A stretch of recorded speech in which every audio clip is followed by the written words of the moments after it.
Ya, jadi ada beberapa dalil dalam Al-Quran terkait ini ya teman-teman. Termasuk surah Al-Baqarah ayat 78, 79 ya. Di mana Allah Subhanahu wa taala menceritakan kemudian adanya sekelompok orang yang menuliskan sebuah buku, yang mana buku yang mereka tuliskan ini dari mereka sendiri, murni dari mereka sendiri, lalu belakangan diajarkan bahwa itu adalah firman Allah. Nah, ini kenapa kemudian kita selalu menggaungkan jangan gunakan kata Allah, karena ketika kemudian mereka menjadikan kitab mereka sebagai sandaran pijakan di dalam beragama, maka yang sejatinya mereka imani adalah firman Theos atau firman dewa, bukan firman Allah. Di dalam Al-Quranul Karim, Allah Subhanahu wa taala menjelaskan, Bismillahirrahmanirrahim, wa inna minhum la fariqan yalwun alsinatahum bil kitab litahsabu minal kitab wa ma huwa minal kitab wa yaquluna huwa min indillah wa ma huwa min indillah wa yaquluna 'ala Allahil kadziba wa hum ya'lamun. Dan sungguh di antara mereka, kata Allah, ada segolongan yang memutarbalikkan lidahnya membaca kitab agar kamu menyangka yang mereka baca itu sebagian dari kitab, padahal itu bukan dari kitab, dan mereka berkata itu dari Allah, padahal itu bukan dari Allah. Mereka mengatakan hal yang dusta terhadap Allah padahal mereka mengetahui. Jadi dalam Al-Quran Karim dijelaskan bahwa sekelompok dari mereka kemudian membaca sebuah buku, ya kata Al-Quran. Mereka memutar-mutar lidah mereka membaca buku tersebut agar supaya dianggap bahwa yang mereka baca itu adalah firman Allah. Padahal kata Allah, itu bukan firman Allah yang mereka baca itu. Mereka mengatakan hal yang dusta dengan mengatakan itu adalah firman Allah, padahal sesungguhnya kata Al-Quran, itu bukan firman Allah. Itu adalah buatan mereka sendiri. Al-Quran mengatakan, wa minhum ummiyuna la ya'lamuna al-kitaba illa amaniya wa inhum illa yazunnun. Dan di antara mereka ada yang buta huruf, tidak memahami kitab terdahulu kecuali hanya berangan-angan dan mereka hanya menduga-duga. Fawailul lilladzina yaktubuna al-kitaba biaydihim summa yaquluna hadza min indillah liyastaru bihi thamanan qalila. Fawailul lahum mimma katabat aydihim wa wailul lahum mimma yaksibun. Maka celakalah orang-orang yang menulis sebuah buku dengan tangan mereka sendiri, kemudian mereka berkata, ini dari Allah, dengan tujuan untuk menjualnya dengan harga murah.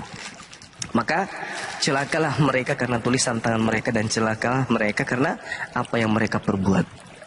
Nah, ini kemudian Al-Quran mengatakan celaka, celaka, celaka, celaka. Dan penulis kitab mereka memang semuanya celaka. Tak ada satupun di antara mereka kemudian yang tidak celaka. Penulis-penulis kitab ini, penulis buku-buku ini. Nah, sehingga apa yang diuraikan Al-Quran itu tidak pernah meleset. Al-Quran juga mengatakan, ya ahlal kitab qad ja'akum rasuluna yubayyinu lakum katsiran mimma kuntum tukhfuna minal kitab wa ya'funa an katsir qad ja'akum minallah nurun wa kitabun mubin.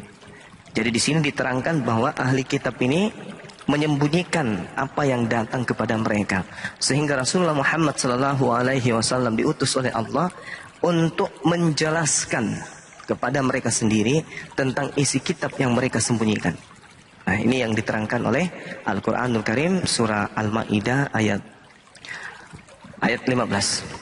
Ya, seperti itu teman-teman. Jadi kalau kita berbicara mengenai buku yang mereka anggap suci, itu Al-Quran menguraikan itu bukan dari Allah, tapi dari mereka dengan angan-angan mereka menduga apa yang telah terjadi pada masa lampau, lalu kemudian mereka tuliskan untuk penggenapan sebagai dugaan yang menurut mereka cocok untuk dikesinambungkan dengan konsep ajaran Roma dan Yunani. Sekira begitu, host. Sebagai pembuka, silakan. Ya bang, ini udah ada Tongzi. Iya loh, malam. Ya, malam bang. Iya malam. Kristen bang. ya bang ya? Kristen ya bang ya? Iya, Kristen aku betul. Baik, silakan bang. Apa yang ingin disampaikan? Apa ya terkait penyalipan sih sebenarnya. Aku yang pengen aku tanya sama Bang Zuma. Iya, silakan bang. Nggak apa-apa bang, aku nanya sesuai dengan ini di luar dari tema bang. Iya, nggak apa-apa. Oh gitu. Ini Bang, saya mau tanya. Ini menurut Bang Zuma, aku pernah parkun kan di bawah terkait penyalipan itu. Dari mana Bang Zuma bisa mengatasnamakan Yudas itu yang disalibkan? Sedangkan kan di Alkitab tidak ada Bang. Seperti itu. Seperti itu sih. Iya, baik. Jadi kita harus memahami bahwa penyaliban ini benar-benar terjadi itu dulu. Baik menurut Bible, Perjanjian Baru, maupun menurut Perjanjian Lama, maupun menurut Al-Quran. Jadi penyaliban itu betul-betul terjadi.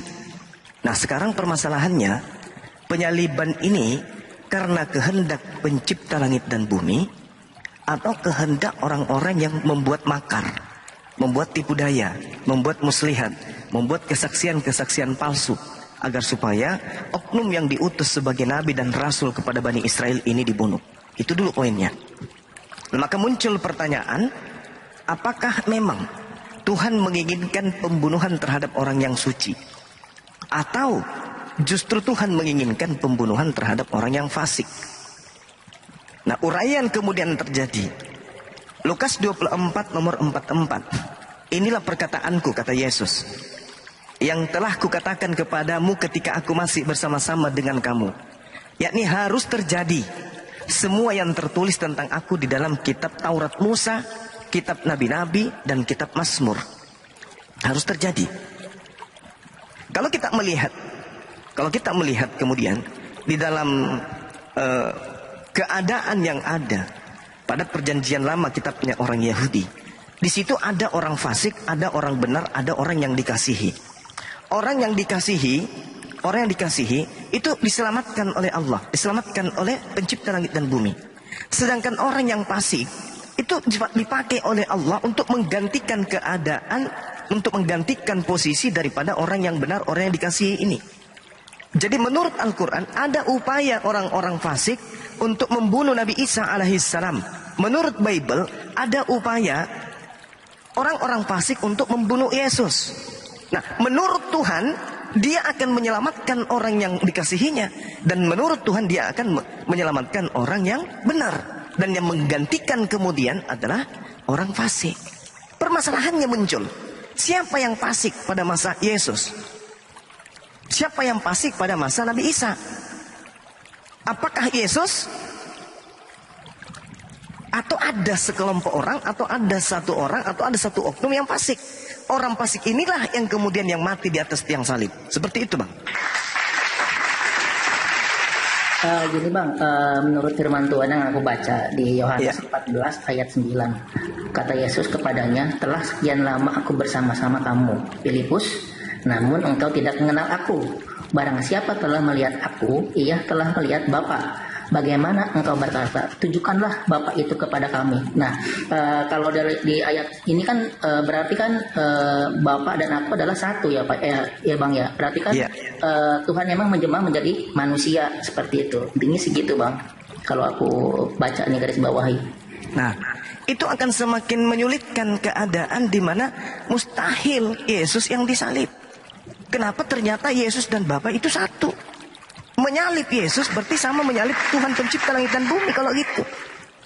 Telah sekian lama aku bersama-sama engkau Filipus, namun engkau tidak mengenal aku. Barang siapa melihat aku, ia melihat Bapa. Bagaimana engkau berkata, tunjukkanlah Bapa itu kepada kami?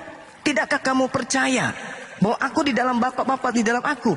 Apa yang aku katakan kepadamu tidak aku katakan dari diriku sendiri, tetapi Bapa yang diam di dalam aku, dialah yang melakukan pekerjaannya. Percayalah kepadaku bahwa aku di dalam Bapa dan Bapa di dalam aku. Aku tidak setidak-tidaknya percayalah karena pekerjaan-pekerjaan itu sendiri.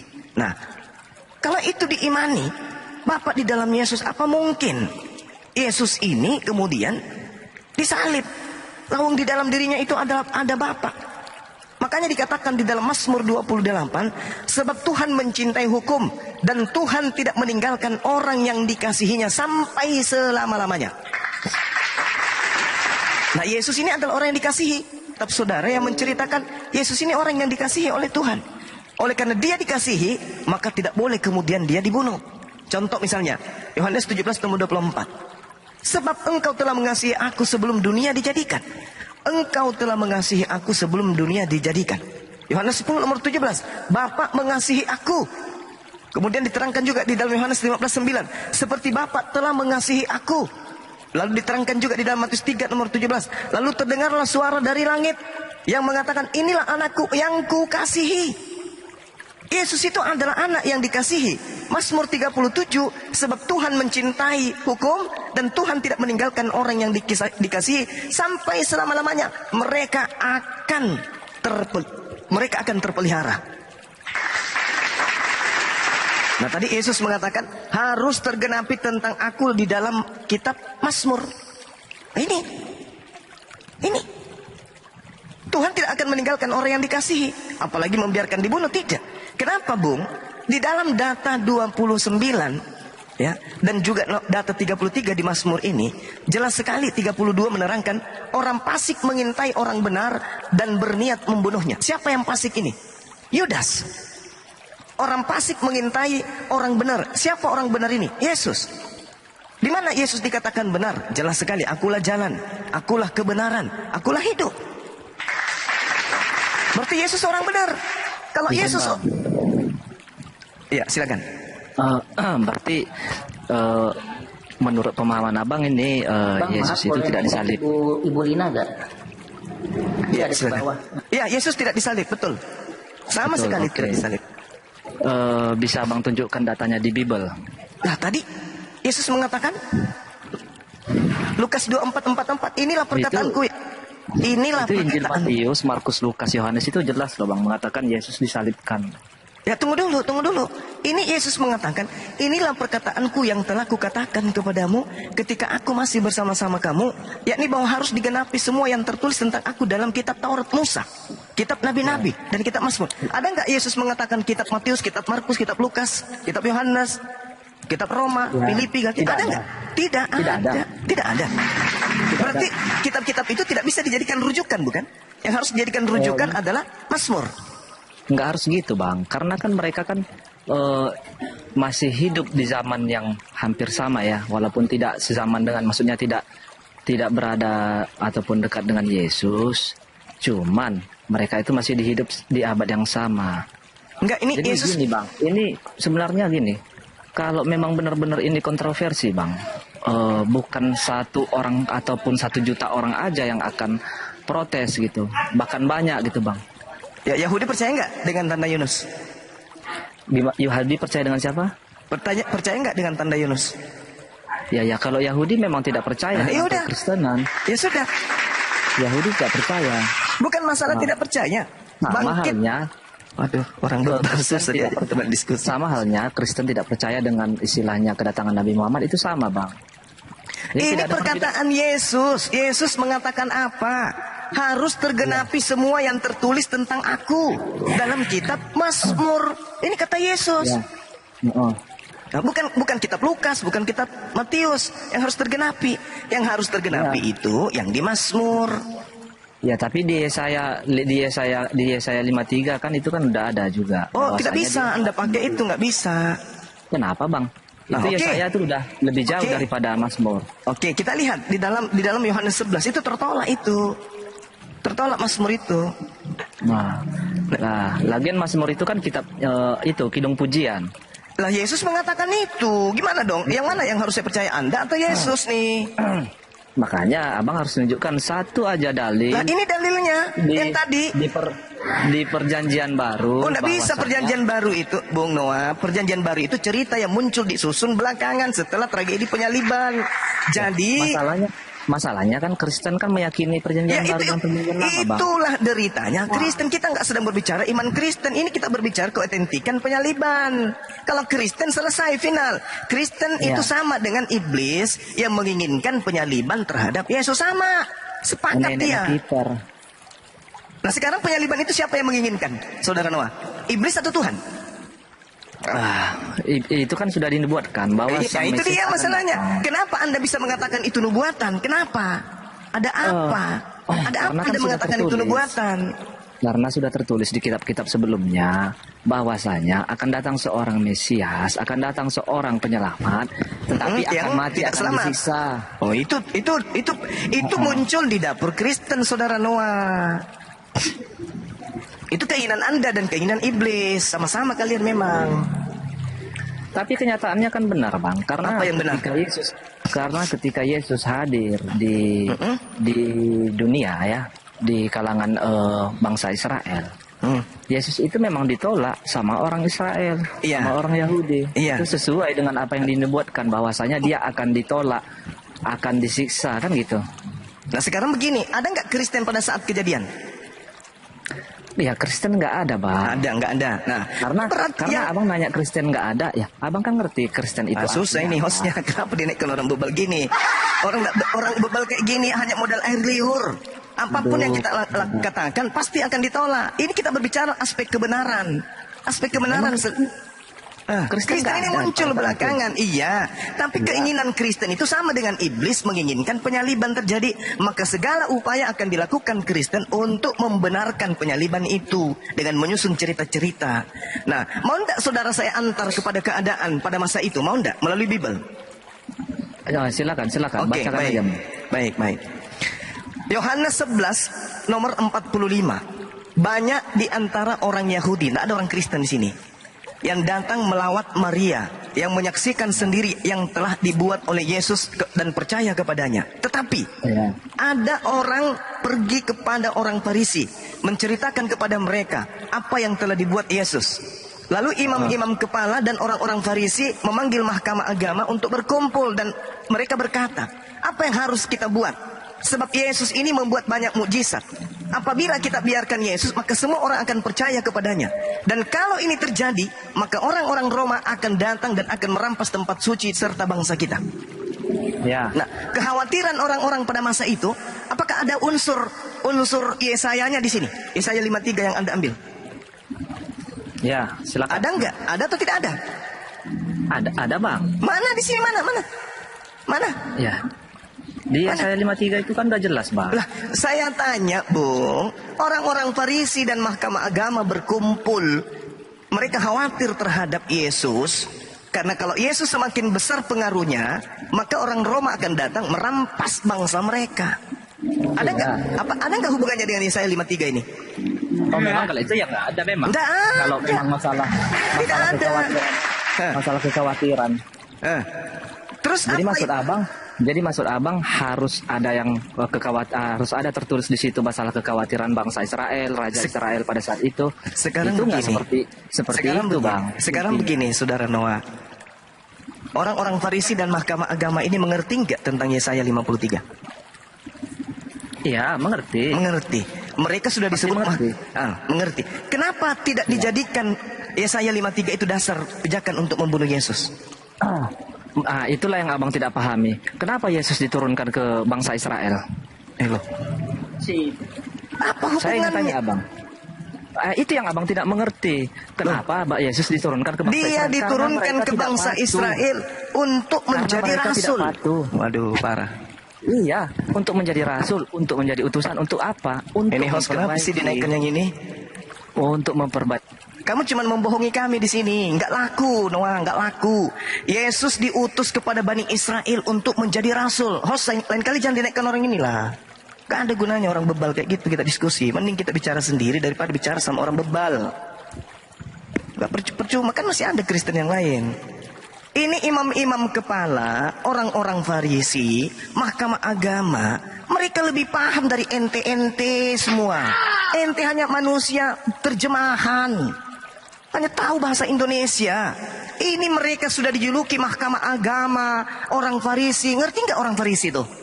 Orang Farisi itu adalah ahli kitab, ahli Yesaya, ahli Yeremia, ahli Tanak, ahli dari segala ahli. Itu orang Farisi.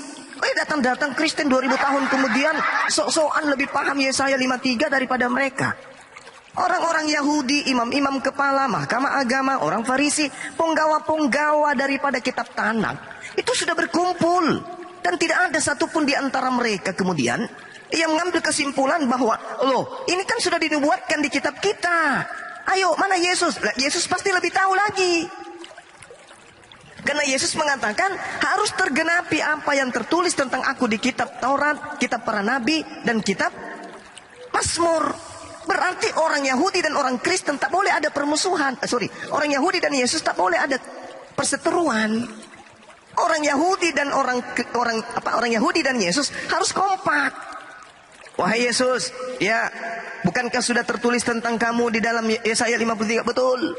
Sudah saatnya Yesus, ya, ayo mari kita adakan penyerahan dirimu di atas tiang salib. Ayo. Itu kalau pagan di luar Yahudi benar. Itu kalau dogma doktrin gereja betul.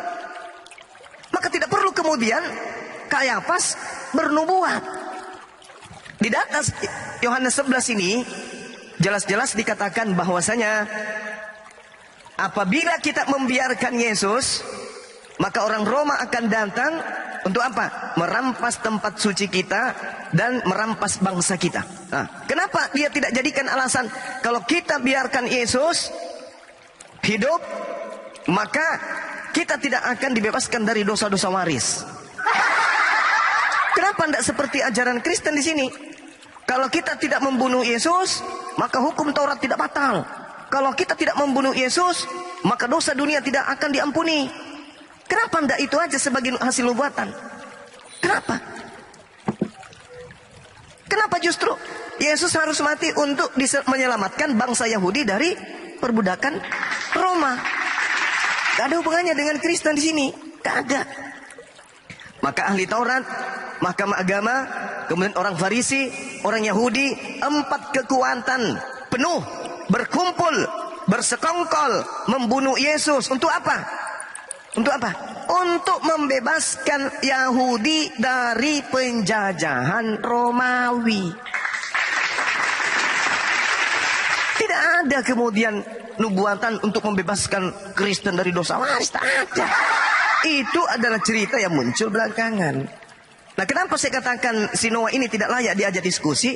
Karena dia tidak gunakan akalnya. Dia gunakan nafsunya. Kalau dia berakal, pasti dia cerdas memahami penjabaran dari apa yang kita uraikan. Kan Yesus mengatakan begini nih. Di dalam Lukas 24, nomor 44. Inilah perkataanku. Ini pengakuan Yesus sendiri loh. Inilah perkataanku yang telah kukatakan kepadamu ketika aku masih bersama-sama dengan kamu. Apa itu? Yakni bahwa harus. Kalau ada kata harus, berarti wajib. Tidak bisa tidak. Harus dalam bahasa Yunani adalah dei. Dei ini artinya wajib. Tidak bisa tidak. Harus digenapi, harus dilengkapi, harus dipenuhi semua yang tertulis tentang aku di dalam kitab Mazmur.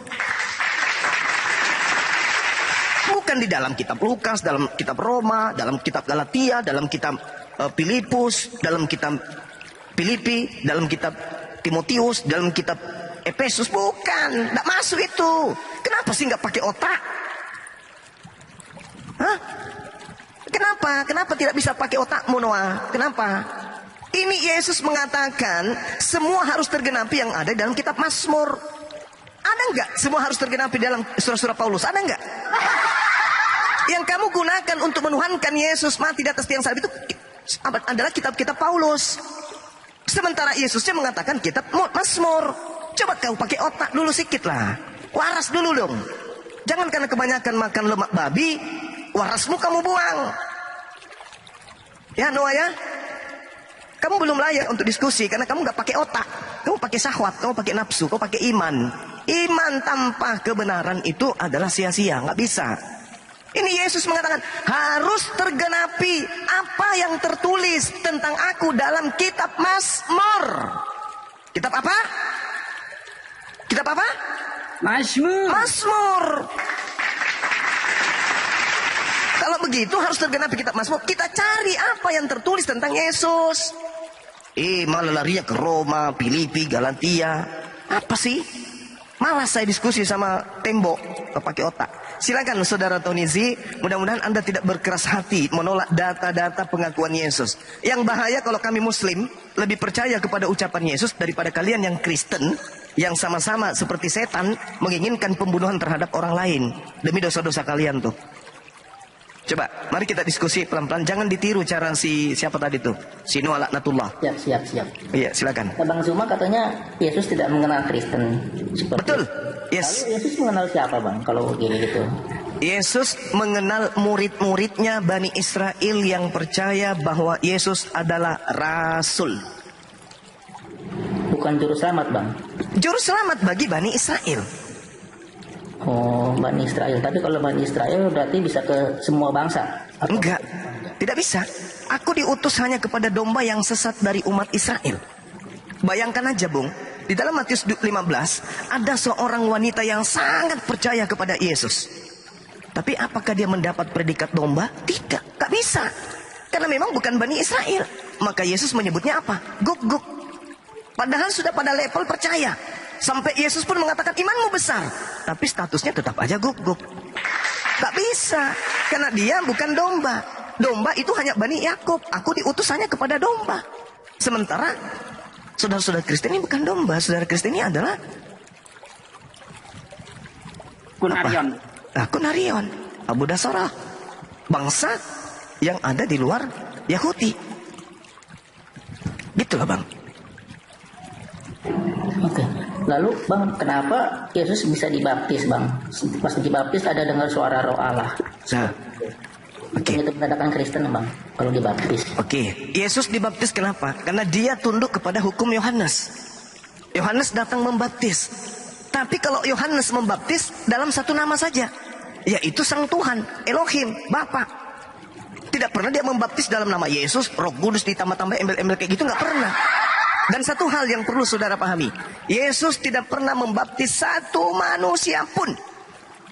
Syarat menjadi Kristen adalah baptis. Yesus tidak pernah membaptis orang, berarti Yesus tidak pernah mengkristenkan orang. Sederhana bukan?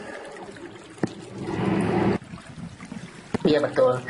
Emang bukan tugas, maaf ya Bang, ini emang bukan tugasnya dia gitu. Emang udah ada bagian masing-masing sih Bang, kayak Yohanes seperti itu. Terus kayak Petrus, penjala ikan, dan kayak gitu-gitu sih. Tapi nggak tahu juga sih kalau versinya Bang Zuma ya kalau aku. Yesus mengatakan, jika engkau percaya kepadaku, engkau juga akan melakukan pekerjaan yang aku. Bukan yang Yohanes, tapi yang aku lakukan. Pernah nggak Yesus melakukan pembaptisan? Tidak. Tidak pernah. Berarti Yesus tidak pernah membaptis orang. Sejatinya, pastor pendeta jangan pernah membaptis. Kenapa? Yesus tidak pernah mempraktekkan itu. Kalaupun alasannya lah, Yesus sendiri dibaptis hanya dalam satu nama, yaitu Bapa yang ada di langit. Itu pun melalui ajaran Yohanes. Yohanes hanya untuk Bani Israel. Kita bukan Bani Israel. Kita nggak usah dibaptis, karena kita bukan Bani Israel. Barang siapa yang percaya kepadaku, Yohanes 14:12, dia juga akan melakukan pekerjaan yang aku lakukan. Itu yang pertama. Yang kedua, perintah baptis ini, itu data yang muncul kemudian di mana? Di Matius 28 nomor 19. Di Markus 16 nomor 16 sampai 20. Sementara manuskrip tertua di dalam Markus 16 itu hanya sampai data 15. Begitu juga Matius 28. Hanya sampai data 15. Markus 16. Markus 16, sorry. Kalau di dalam Matius 28 itu hanya data nomor 8 ya, akhi. Nah. Jadi 9 sampai nomor 20 itu dari mana datanya? Itu muncul belakangan. Tidak ada di manuskripnya. Tunjukkan saya satu orang Kristen yang mampu menunjukkan itu kalau ada. Saya berhenti menjadi apologet. Tak akan pernah ditemukan. Itu adalah penambahan yang muncul belakangan. Perintah baptis itu. Nah, kita kembali ke tema, Bung. Kita kembali ke tema. Yesus mengatakan, inilah perkataanku yang telah kukatakan kepadamu ketika aku masih bersama-sama dengan kamu. Yakni harus digenapi semua yang ada tertulis tentang aku dalam kitab Taurat Musa. Dan kitab Nabi-Nabi. Dan kitab Mazmur. Di kitab Mazmur, di situ dikatakan bahwasanya Tuhan mencintai hukum. Dan Tuhan tidak meninggalkan orang yang dikasihinya sampai selama-lamanya. Jadi yang teriak Eli Eli lama sabachthani, Tuhanku Tuhanku kenapa engkau meninggalkan aku, itu bukan Yesus. Atau itu hanya diada-adakan supaya dianggap itu sebagai Yesus. Mencomot kitabnya orang Yahudi agar dicocokkan dengan keadaan Yesus. Itu bukan untuk Yesus. Karena Tuhan mengatakan, Dia mencintai hukum dan Tuhan tidak meninggalkan orang yang dikasihinya. Nah, sekarang saya ingin tahu dari saudara, kira-kira menurut saudara yang fasik antara Yesus dan Yudas itu siapa? Apakah Yudas yang fasik atau Yesus yang fasik? Yudas yang fasik. Yudas yang fasik. Sepakat kita. Lalu apa kata Tuhan terkait dengan orang fasik? Kita lihat di dalam Amsal. Kan Yesus mengatakan harus terjadi, harus digenapi semua yang tertulis tentang aku yang ada di dalam kitab para nabi. Nah, kitab para nabi ini adalah termasuk Amsal.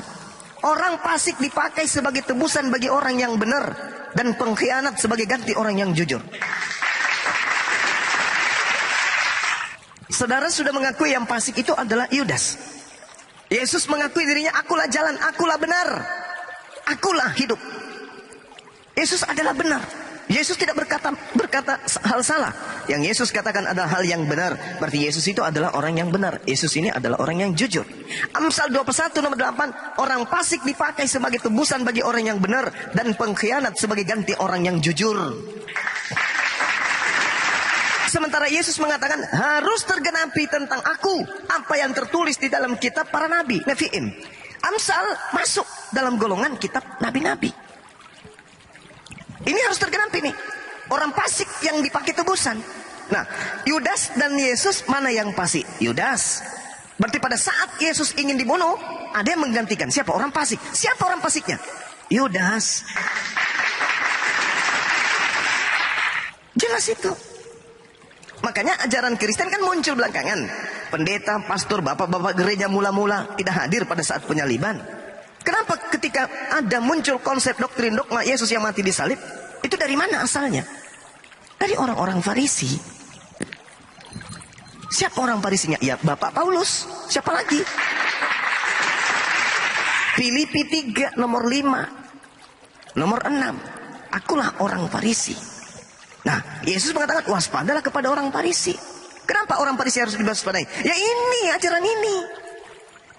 Makanya Bung, kalau yang disalib itu Yesus, maka Yesus tidak akan pernah mengatakan waspadalah kepada orang Farisi, waspadalah kepada ahli Taurat, waspadalah. Kenapa? Karena mereka mengajarkan ajaran yang benar. Tapi faktanya, bahkan endingnya kemudian Yesus mengatakan apa? Waspadalah kepada nabi-nabi palsu. Dari buahnya kamu bisa mengenal mereka. Apa buahnya? Memanggil Yesus Tuhan, bernubuat pakai nama Yesus, mengusir setan pakai nama Yesus, bernubuat pakai nama Yesus. Nah, dari mana buah-buah ini dihasilkan? Dari ajaran orang Farisi. Apa nama ajarannya? Kristen. Sederhana kok itu. Andai saja Yesus yang disalibkan, maka Yesus tidak akan pernah mengatakan waspadalah kepada nabi-nabi palsu. Dari buahnya kamu lihat. Apa itu? Memanggil aku Tuhan. Nah, tapi karena bukan dia yang disalibkan, muncul pengajaran yang kemudian diajarkan oleh nabi palsu. Menjual dirinya, menjual namanya. Dan diimani orang barat, nyebrang ke Indonesia. Jadilah saudara-saudara saya jadi pengikutnya. Nah, sekarang permasalahannya itu sederhana. Yahudi punya pohon, batang pengajaran. Kristen juga punya batang pengajaran. Apakah ya, batang Yahudi dan batang Kristen buahnya sama? Tidak, beda. Tidak, beda. Nah, sekarang coba lihat di dalam Matius 7. Ada dua batang di situ. Batang Yahudi dan batang Kristen. Kenapa dikatakan batang Kristen? Karena orang-orang Yahudi pada awal mula juga memanggil Yesus ini sebagai Kurios. Di luar Yahudi yang memanggil Yesus Kurios, memanggil Yesus Tuhan, itu adalah Kristen. Islam tidak, Buddha tidak, Hindu juga tidak, ateis apalagi. Waspadalah kepada nabi-nabi palsu yang datang kepadamu. Matius 7:15. Seperti domba dia menyamar, tetapi sesungguhnya mereka adalah serigala yang buas. Dari buahnya kamu akan mengenal mereka. Tuh, coba. Dari buahnya. Apa buah ini? Ajaran. Dari praktek keagamaannya.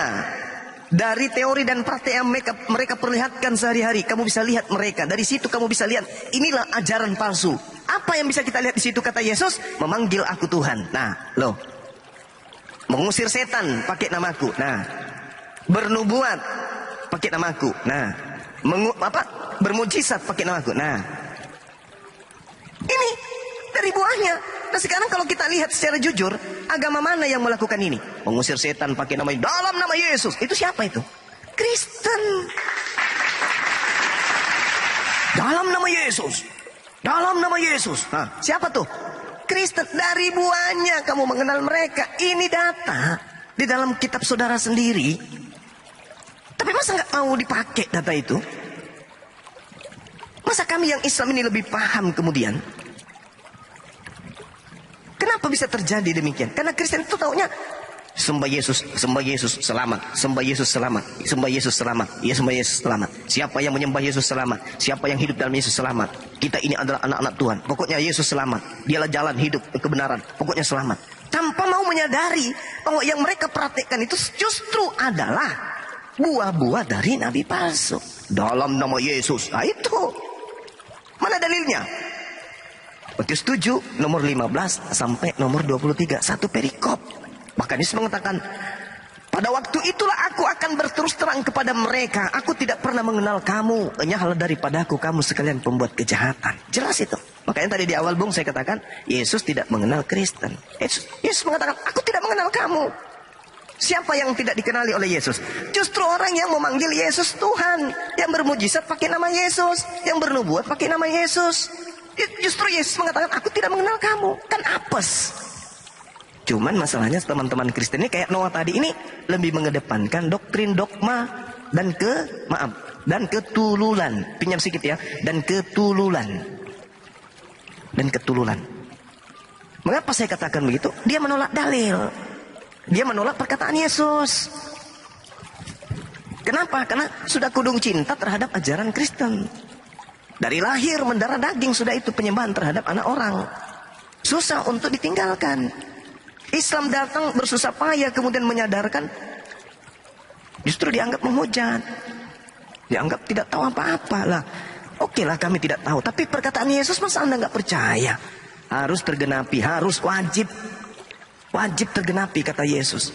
Artinya tidak boleh kita pungkiri ini. Kita bantu untuk memahami itu. Bahwa Yesus mengatakan wajib tergenapi apa yang tertulis tentang dirinya. La haula wala quwata illa billah. Masa kita yang harus maksa untuk menyadari itu? Saya kira begitu, saudara. Silakan ditanggapi. Baik. Kalau seandainya Yudas yang disalib, tapi lalu Yesus kemana tuh Bang Zuma? Sedangkan kan dia kan yang kalau di ininya kan kalau kata pendeta kan dia dicambuk seperti itu, dipaku. Lalu kalau bukan Yesus siapa? Terus Yesus kemana itu Bang dia? Oke.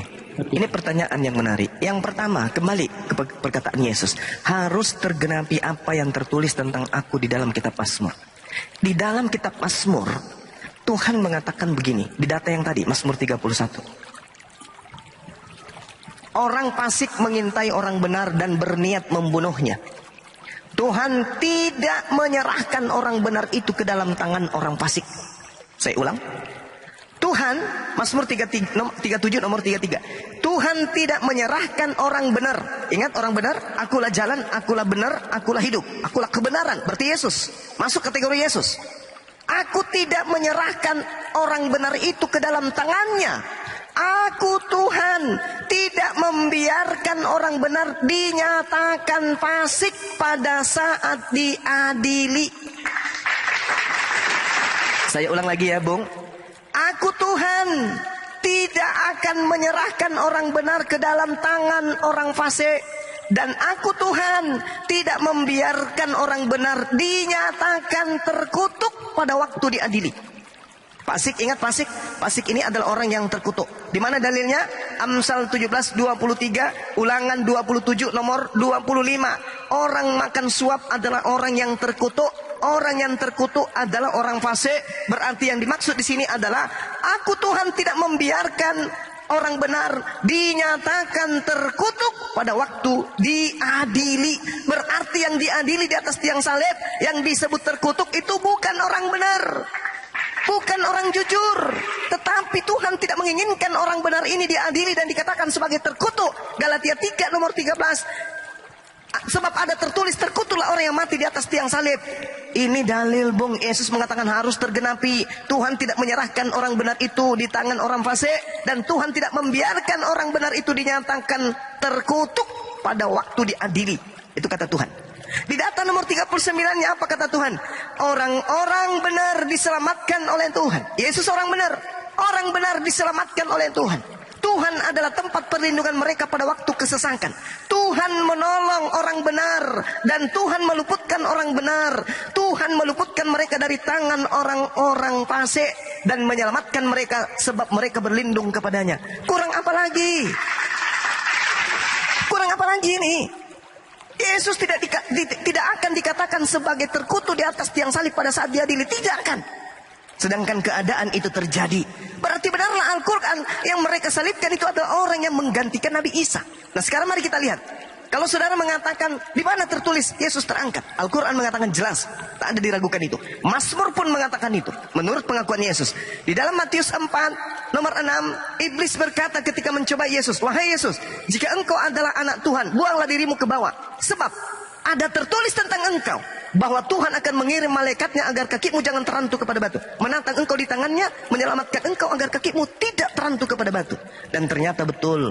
Di dalam Mazmur 91, Tuhan mengatakan, engkau hanya menontonnya dengan matamu sendiri dan melihat pembalasan terhadap orang yang fasik. Engkau hanya menontonnya dengan matamu sendiri dan melihat pembalasan terhadap orang yang menerima suap. Sebab tempat perlindunganmu adalah Tuhan yang maha tinggi yang telah kau buat sebagai tempat perlindunganmu. Malapetaka tidak akan menimpa kamu dan tulah tidak akan mendekat kepada kemahmu. Sebab malaikat-malaikatnya akan diperintahkannya kepadamu untuk menjaga engkau di segala jalanmu. Mereka akan menatang engkau di atas tangannya supaya kakimu jangan terantuk kepada batu. Bila engkau berseru kepadaku, aku akan menjawab. Aku akan menyertai dia di dalam kesesakan. Aku akan meluputkannya dan memuliakannya. Aku akan meluputkannya dari kesesakan, dari penganiayaan, dari pembunuhan. Dengan panjang umur akan kukenyangkan dia.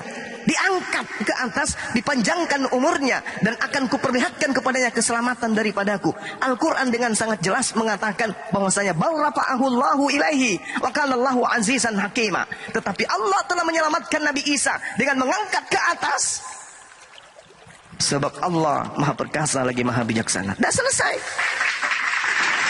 Jadi Nabi Isa, Nabi yang datang kepada Bani Israel, dibersihkan dari orang-orang kafir, terangkat beliau. Tapi tragedi penyaliban tetap ada. Apakah selesai cerita? Tidak. Muncullah orang-orang barat, yaitu Vatikan Romawi Yunani, menjadikan tragedi penyaliban itu sebagai sebuah cerita-cerita yang dibentuk kemudian sesuai versi mereka, sesuai selera mereka, sesuai keinginan mereka, sesuai dengan syahwat mereka. Maka yang mati di atas tiang salib yang tadinya orang terkutuk, dilantik pula menjadi Tuhan oleh mereka. Yang mati terkutuk adalah orang fasik. Jadi Tuhan, kalau Yesus orang benar tidak mungkin terkutuk. Tuhan tidak menyatakan dirinya terkutuk pada saat diadili. Subhanallah. Silakan Bang. Berarti 7 poinnya itu Yesus itu kenal Islam atau tidak sih Bang kalau kayak gitu? Gimana? Kata Bang Zuma kan Kristen tidak mengenal Yesus. Ya. Lalu Yesus itu kenalnya sama siapa? Sama orang Islam atau sama apa Bang? Oke. Gitu. Yesus mengatakan di dalam Yohanes 16, apabila roh kebenaran, seorang penolong lain yang datang setelahku ini datang, dia akan memuliakan aku. Dia akan memuliakan aku. Mari kita tolak ukur. Mari kita mengambil ukuran sebagai tolak penilaian. Kristen, Yesus mati terkutuk. Lahir pada saat ibunya bertunangan. Apalagi, dia diludahin, dia dibunuh, dia bangkit kemudian dari mayat. Dia menanggung segala dosa. Dia menanggung semua dosa-dosa manusia. Di Islam kagak. Dari lahirnya saja dia dimuliakan. Ibunya disucikan, beliau disucikan, dimuliakan di dunia dan di akhirat. Dia kemudian dikatakan diselamatkan dari pembantaian orang-orang kafir. Dia kemudian diselamatkan dari bisikan-bisikan setan yang menginginkan pembunuhan terhadap dirinya. Tapi kalau di Kristen, Yesus mutlak harus mati bonyok. Harus, bukan hanya sekedar bonyok, mati dalam keadaan terkutuk, wajib bagi Kristen. Siapa yang memuliakan di sini, Islam atau Kristen? Mustahil Yesus itu dibunuh. Mustahil berhasil setan itu membunuh Yesus. Mustahil. Tapi kalau di Kristen, oh pasti setan berhasil, nggak bisa tidak. Setan harus berhasil dong. Kalau setan tidak berhasil, Tuhan kami nggak ada. Kristen harus memaksakan keberhasilan setan terhadap pembunuhan kepada Yesus. Mau tidak mau. Kapan setan tidak berhasil membunuh Tuhannya Kristen, Kristen tidak memiliki Tuhan. Ayo, kalau iblis tidak berhasil membunuh Yesus, siapa yang kemudian menjadi tumbalnya Kristen di atas tiang salib? Ada. Siapa yang menebus dosa-dosa Kristen? Ada. Tak ada. Berarti Yesus harus mati menurut setan, dan Yesus harus mati menurut Kristen. Wajib. Wajib. Kalau Kristen mengatakan, oh nggak bisa, Yesus itu nggak perlu mati untuk kami. Halo, lalu yang nebus dosa kalian siapa? Lalu yang menjadi simbol agama kalian apa? Kalau bukan salib. Sementara yang menghadiahkan salib itu adalah iblis. Yohanes 6 nomor 70. Bukankah aku yang memilih engkau yang 12 dan satu di antaramu adalah iblis? Yohanes 11 nomor 53. Mulai pada saat itu orang-orang Yahudi, mahkamah agama, orang Farisi, imam-imam kepala bersekongkol untuk membunuh Yesus. Oke, bersekongkol membunuh orang benar itu upaya benar atau upaya setan? Upaya setan. Matius 26 nomor 59. Imam-imam kepala mahkamah agama bersepakat melakukan kesaksian-kesaksian palsu untuk membunuh Yesus. Ayo, tanpa kesaksian palsu, tanpa persengkongkolan orang-orang yang membenci Yesus, bisakah kemudian mereka menyalibkan Yesus? Tanpa kerjasama dengan iblis, bisakah kemudian Yesus disalibkan? Tak bisa. Kalau iblis gagal, saksi-saksi kepalsuan ini gagal, mahkamah agama dalam kesaksian dustanya gagal, imam-imam kepala dan orang-orang Farisi dalam dusta-dusta mereka terhadap kesaksiannya terhadap Yesus gagal, maka Yesus tidak disalibkan. Kebohongan gagal, iblis gagal. Siapa yang berduka? Kristen. Iblis tidak berhasil membunuh Yesus. Pembohong-pembohong tidak berhasil menggiring Yesus, menggiring kemudian pemerintah untuk menjatuhi hukum mati kepada. Ada yang rungkap tuh, ada yang blok.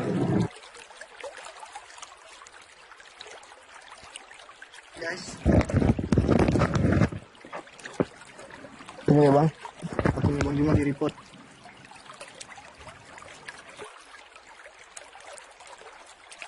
Waduh, Bang Juma, kenapa? Kena report ya? Iya, udah ada standby. Repot. Report lagi. Ya gimana Tong? Ditanggapi aja Tong. Iya, gini Bang Edi, kalau kayak begitu mah dari dulu kalau kayak Bang Zuma bilang Kristen Yesus tidak mengenal Kristen, kenapa? Tadi kalau dari dulu mah mendingan di Indonesia nggak usah ada Kristennya kalau gitu. Kenapa ada Kristen Protestan? Kenapa ada Katolik gitu ya?